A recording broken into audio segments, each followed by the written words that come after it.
Hey everybody, I'm Holly, aka the Scientologeek, and welcome to part 17 of the data series. Again, I feel like this is going on for way too long, but we have to get this done. We have to go through this. That's what I made this channel to do, and I don't want to just skip around and bullshit. I want to expose everything. Today, we finally finish the policy letter called Irrationality. So we've only got a couple of pages left. So this should be hopefully a pretty short video. If you want access to any of the Scientology documents that I have in PDF format, hit me up in either the Discord server or hit me up through my Gmail address, scientologeek@gmail.com. Make sure you send me a valid Gmail address because I'm sending the invites out through email, not through sharing links. Without any further ado, let's get started. Alright, so we left off at the section called viable. The word viable means capable of living, able to live in a particular climate or atmosphere. Life over a period of time requires viability, or the ability to survive. Any organism or any group or any part of a group must have a potential of survival. It must be viable, lifeable. This is true of any ideal scene.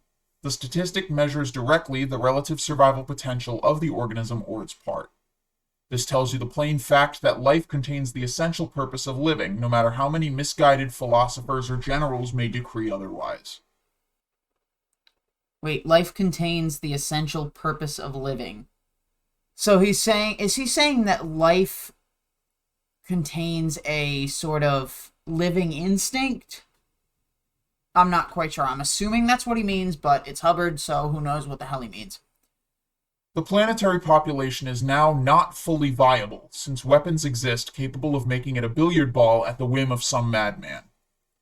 The potential survival of the whole is of course an influence and limitation on its parts. Men who live only for self don't live. Now, living only for the self, that's the first dynamic out of 8. An organism or group can live a dangerous life in that it risks its survival. But its own inefficiency is more of a threat than its enemies if it does not know or adjust its ideal scene. Such as Scientology. Scientology is definitely risking their survival. If not their survival, they're risking their tax exemption. And they're pretty inefficient. So, it doesn't seem like they have very good stats going on right now. A lot of declining membership, very quickly dropping in numbers. So it's kind of funny. It just seems like Hubbard is reflecting. Looking now on it, it seems that this little paragraph here kind of relates to Scientology.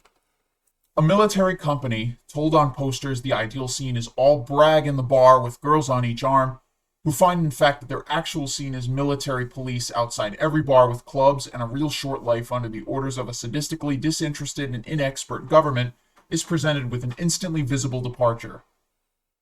The government believed such posters were needful to get recruits and did not realize that a truthfully stated scene and an effort to promote survival to commanders would also have recruited, and conscription needn't be resorted to as the end product of lies. Again, sex sells. Men will become part of the most onerous and dangerous groups imaginable, providing the purpose is there and stated, and they have a chance of survival.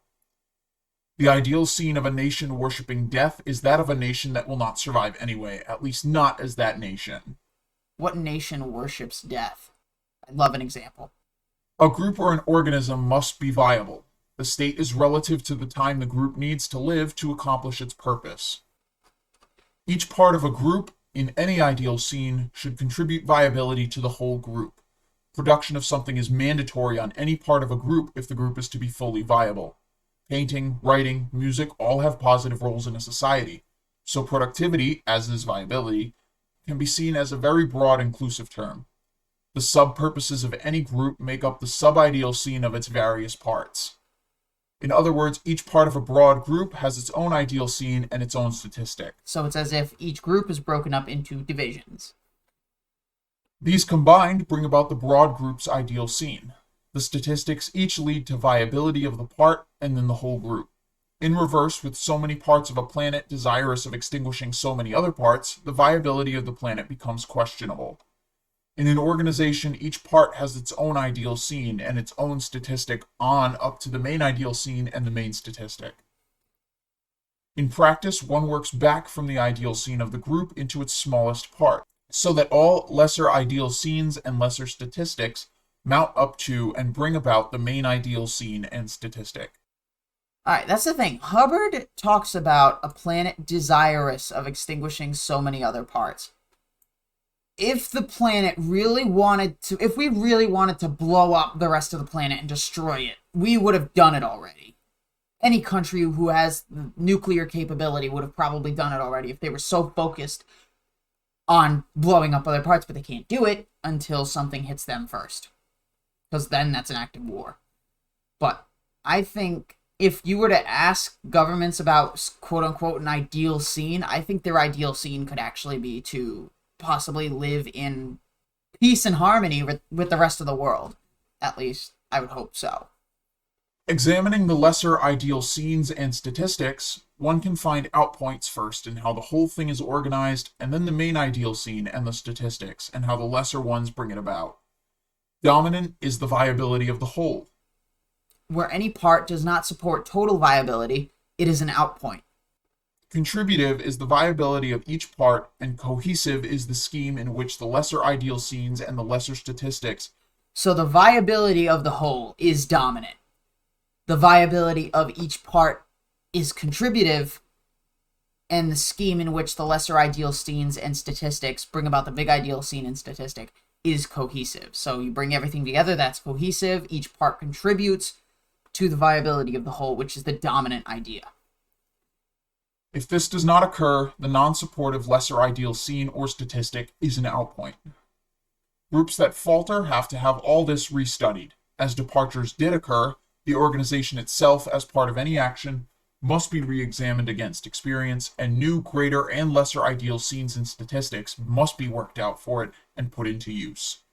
Agreement of the group is a necessary ingredient, as many reformers have learned often too late, and as many groups have seen also generally too late. The trick is to correct the ideal scene and statistic and all lesser ones of the group while it's still alive. After that, one can have better dependence on them and keep the statistics up and the purpose going forward. You have not kept your statistics up, and you have not kept your purpose going forward. Again, you're declining. Way to apply it to your actual group. I am so glad to finally be done with Irrationality. It feels like I've been going on forever, even though it's only been,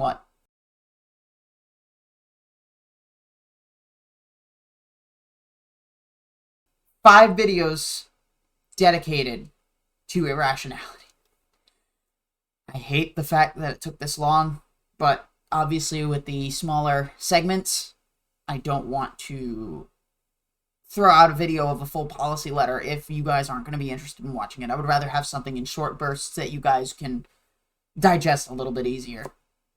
And that's how I'm going to do all my videos from now on when it comes to readings. Unless it's something I'm really, really passionate about getting done that day, then I'll do a full one-off. Again, if you want access to the documentation, hit me up in Discord. The link will be in the description. Otherwise, hit me up in my Gmail at scientologeek@gmail.com. Again, send me a valid Gmail address. And all I have left to say is, like if you like the video, dislike if you don't. Comment with your feedback or questions, good, bad, or sideways, and subscribe to be kept up to date on future content. I'll talk to all of you later. See ya.